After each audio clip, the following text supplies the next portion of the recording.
Bonjour Didier. Bonjour Tout le Myriam. monde connaît Didier Maisto, hein, Tout le monde connaît Myriam Palomba, hein. de- donc je voulais, voilà, je trouve ça incroyable cet événement, d'avoir réussi à réunir autant de souverainistes. Franchement, c'est un exploit qu'a fait Philippe Murer. Alors toi, qu'est-ce que tu es venu faire ici aujourd'hui?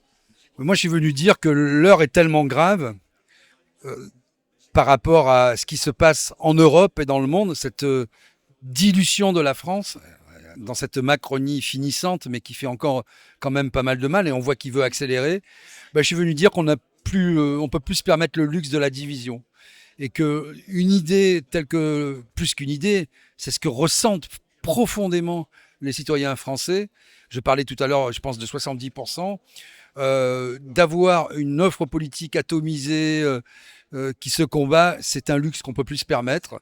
Donc moi, je suis venu dire ici que puisqu'on est d'accord sur l'essentiel, on ne doit pas se combattre, on doit s'unir, laisser nos différences à la porte.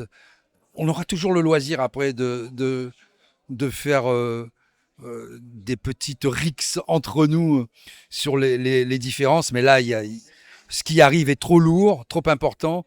Il faut qu'on s'unisse. Alors, on parlera, oui, effectivement, là, notamment de la récente décision de Macron d'unifier la force nucléaire à l'échelle européenne. Là, on l'a vu avec Merz, etc., le chancelier allemand.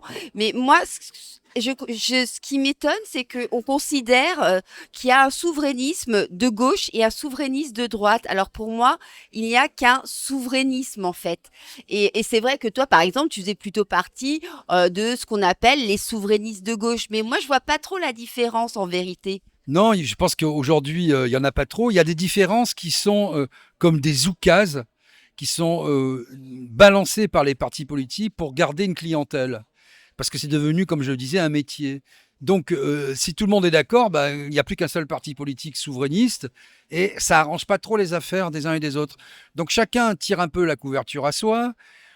Des partis plus traditionnels mettent un peu de souverainisme dans leur discours, comme M. Retailleau qui fait sa acte de candidature, c'est assez ridicule devant un drapeau européen, qui parle de la France, de la souveraineté. Enfin, tout le monde Ah rigole. oui, j'ai vu ton tweet. J'ai vu Non, ton mais tweet avec le drapeau. tout le monde rigole. En même temps, on rigole, mais c'est triste. Mais donc voilà. Et moi, je ne parle pas d'union des droites ou d'union des gauches. Je pense que notre erreur, même on y a cru aussi à certains partis politiques, il faut parler de la France. Moi, je m'en fous de faire gagner la droite ou la gauche, je veux faire gagner la France. Et je pense que c'est ce que veulent, mais alors là, 90% des Français qui ne supportent plus les chicayas, les disputes. Tout le monde a bien compris ce qui est en train de se jouer. Malheureusement, comme il n'y a pas de référendum, les Français ne peuvent pas s'exprimer. Le dernier qui a eu lieu, ils sont exprimés massivement. Il n'a pas été suivi des faits. Il a même été contrebalancé et nié. Donc, il faut récupérer notre propre souveraineté. Et pour ça, il faut récupérer notre souveraineté. C'est chacun d'entre nous. C'est pas quelque chose, une entité en l'air. C'est nous qui devons la faire vivre. Et pour commencer à la faire vivre, il faut s'unir. Voilà. Et donc, moi, j'ai pas d'ennemis. J'ai pas d'ennemis dans aucun parti souverainiste. Voilà. Alors, est-ce que tu penses que c'est vrai que, par exemple, pour le RN, hein, parler du mot Frexit, c'est d'ailleurs ce qui a engendré le départ de Florian Philippot de ce parti. Dire le mot Frexit, c'est un gros mot. Est-ce que tu crois que cette idée de Frexit commence à prendre forme dans l'esprit des Français? Oui, moi, je pense que. Alors, on peut discuter du mot, etc. Moi, je trouve que ce mot existe. Il est simple, il est facilement compréhensible. C'était le Brexit pour la Grande-Bretagne. Bon. Parce que souverainisme, c'est quand même un mot compliqué pour les gens. Ça fait un peu penser à royalisme Voilà, les aussi. gens, souvent, moi j'en parle dans la rue, chaque fois, ils disent ah, souverainisme, c'est quoi? C'est les rois, etc. Bon, tout le monde n'est pas au fait des idées politiques, c'est bien normal. Donc, je ne suis pas attaché, moi, à un mot, mais je suis attaché à ce concept, c'est-à-dire de quitter l'Union européenne. On peut dire sortir de l'UE, fin de l'UE, Frexit, tout ce qu'on veut. Mais effectivement, c'est un gros mot pour le Rassemblement national. Ça l'était déjà il y a quelques années. Ils ont joué, c'était tendancieux. Même Mélenchon, à une époque, était Ben Frexiteur et il non. l'est plus. Voilà, ma Mélenchon, c'est un peu en 2017, en 2022. C'est dommage, moi, dans ma naïveté, j'avais pensé ramener un peu LFI, Mélenchon, parce qu'il y a beaucoup de militants qui sont quand même très souverainistes, hein, faut le voir, hein.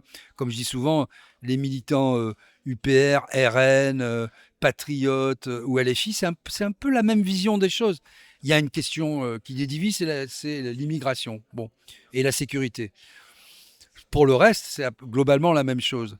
Eh bien, on n'a pas réussi parce qu'il y a eu des oukases qui sont venus d'en haut en disant bah, tu vas pas t'allier avec les fachos. Et de Mmh. l'autre côté, tu vas pas t'allier. Voilà, c'est les droitards, les fachos, les islamo-gauchistes. Tous ces mots sont faits pour empêcher le bon sens, pour empêcher l'union, pour empêcher les gens de parler de la France.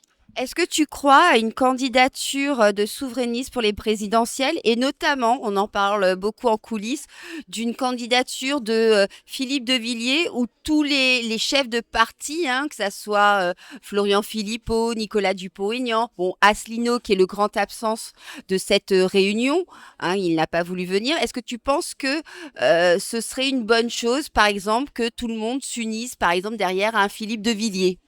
Moi, je pense qu'il faut un candidat, quel qu'il soit, et de toute façon, il faudra qu'il s'impose par lui-même. Et pourquoi pas Philippe de Villiers, hein, après tout.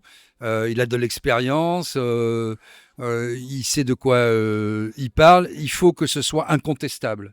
Alors s'il y en a toujours un, il y en a toujours un qui va dire ah non, c'est pas lui, moi je suis plus intelligent que lui, ben, il s'exclura de lui-même. Donc il faut trouver une figure aujourd'hui qui nous fasse sortir des limbes du 1%, du 2%, etc. C'est très compliqué parce que tout le système est contre nous.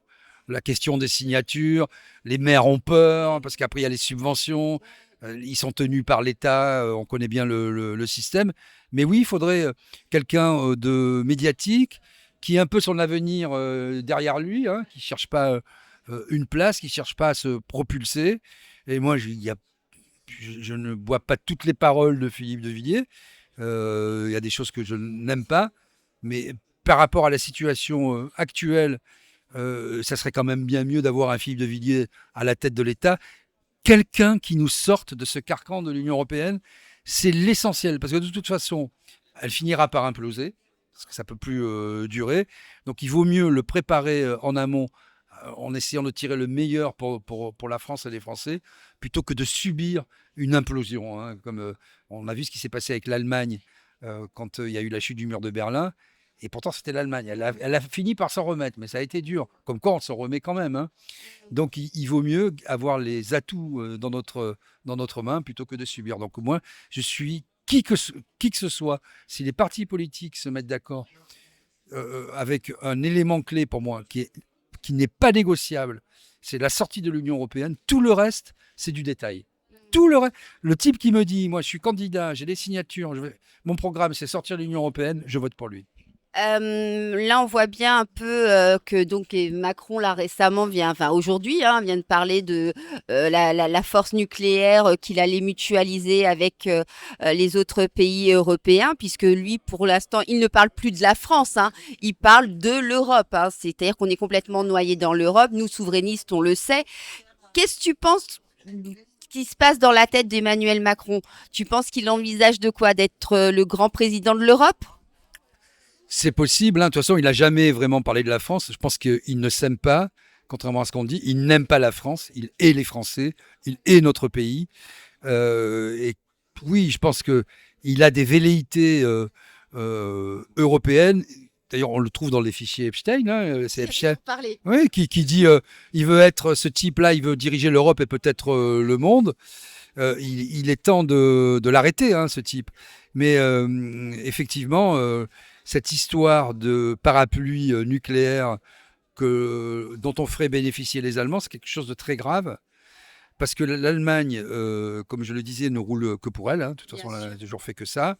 Elle nous a torpillés depuis toujours au sein de l'Union européenne. Il n'y a pas de moteur franco-allemand. On le voit aussi avec le prix de l'électricité. Hein. On le voit avec l'électricité. Il y a eu un moment entre Mitterrand et Kohl, on a tous en tête c'est le fait qu'ils se tiennent la main après ce qui s'était passé, etc.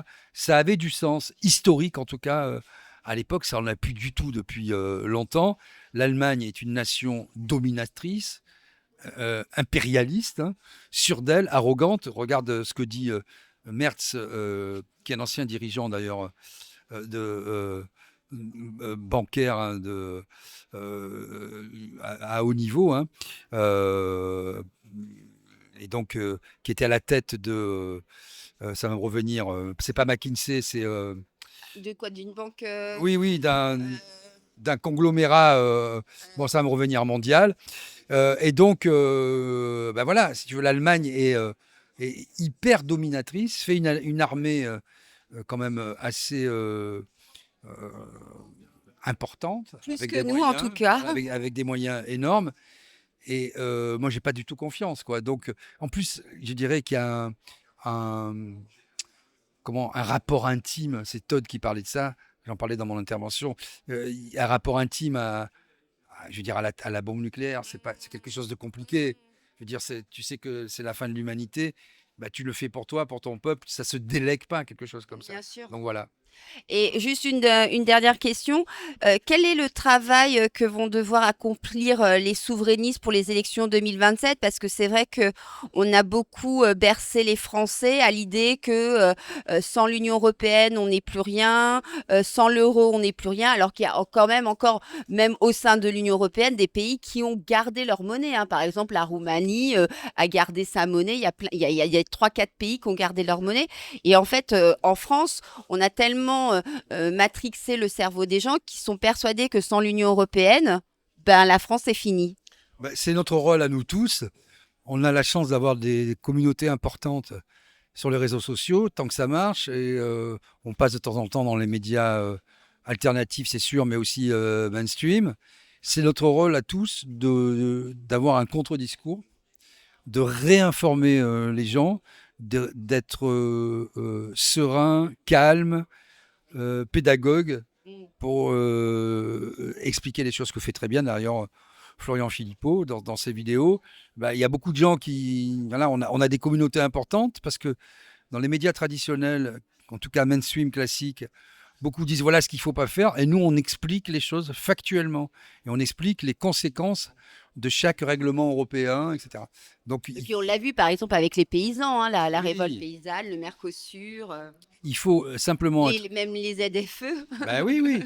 On va les ZFE, on a bon, ça revient, c'est compliqué, mais on a quand même réussi à sensibiliser la représentation nationale. Je ne sais plus trop ce qu'elle représente, et puis elle est plus trop nationale, mais bon, là comme ça, le Parlement, et on a gagné quand même sur les ZFE. Bon, à moitié parce que ça Ça va revient, revenir. ça va En fait, ce qu'il revenir. faut qu'on fasse comprendre surtout aux Français, je crois, c'est que ce que l'Europe veut, la France doit faire. Voilà. Et puis ce que l'Europe veut, la France ne veut pas. En tout cas, les Français ne veulent pas. Et donc, on a des victoires, mais il faut sans arrêt remettre le, le métier sur l'ouvrage, quoi. Je veux dire, c'est sans arrêt, sans arrêt. C'est un peu le tonneau des Danaïdes. Il faut remplir parce que voilà, c'est comme ça, parce qu'on n'a pas les médias, parce que les oligarques possèdent tout, parce que France Télévisions et Radio France, c'est un scandale, hein. Un vrai scandale. Ce sont des agences de la Macronie Ouais. qui sont dispendieuses, on l'a vu, et Charles Aloncle a fait quand même Un boulot un gros extraordinaire. boulot, quoi.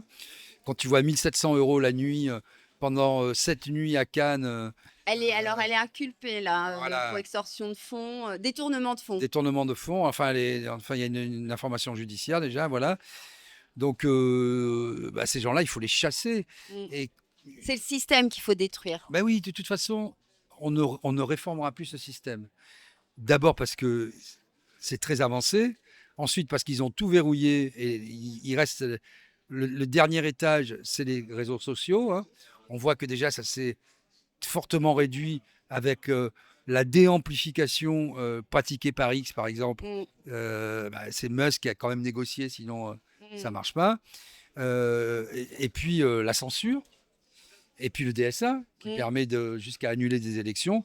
Donc voilà, Et l'identité numérique et maintenant. l'identité numérique qui va être le contrôle absolu. C'est ça. Parce que déjà, nos banques ont le pouvoir sur nous, hein, on peut te fermer tes comptes, t'es limité déjà, on sait exactement ce que tu fais, où tu vas, donc on n'a plus beaucoup de marge de manœuvre, hein. Il faut toutes les utiliser. Voilà. Bah écoute, merci beaucoup Merci. Didier. Et Merci à puis toi. bah, on retrouve cette interview sur Myriam Palomba, on se parle cash.